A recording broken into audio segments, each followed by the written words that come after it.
Patrick Reed. Winning the Masters is an incredible feat, and he deserves it. But I'll start tonight with a question.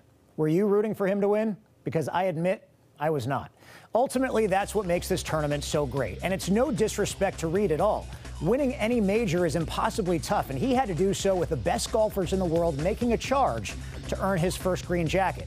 But coming down the stretch, with Jordan Spieth making a close to historic run for the greatest final round comeback ever at Augusta, and Rickie Fowler on his tail as well, I know many were hoping for a different outcome. Now, there's an irony here also. I've never rooted harder for an American to win the Ryder Cup and harder for the same guy not to win the Masters.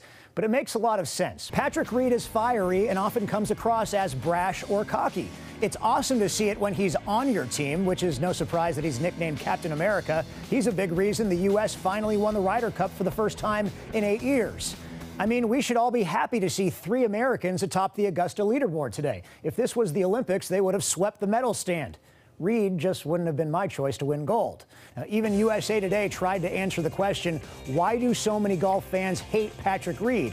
And aside from his persona and brash comments from the past, it also alludes to past accusations of cheating on the course and stealing equipment from teammates in college and calling some golf fans obnoxious. Furthermore, maybe we want to see a frontrunner at the Masters fail at least once, like Rory McIlroy, or knock on the door in a major multiple times like Rickie Fowler.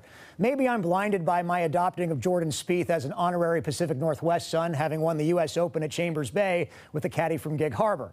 I just don't see many people going out and saying, I want to be like Patrick Reed.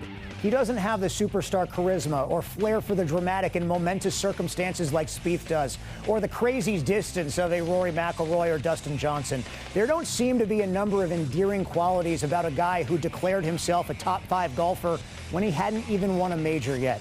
And I'm not alone. I asked the question on Twitter earlier today, and with close to 800 votes, 73% said they were not rooting for Reed down the stretch.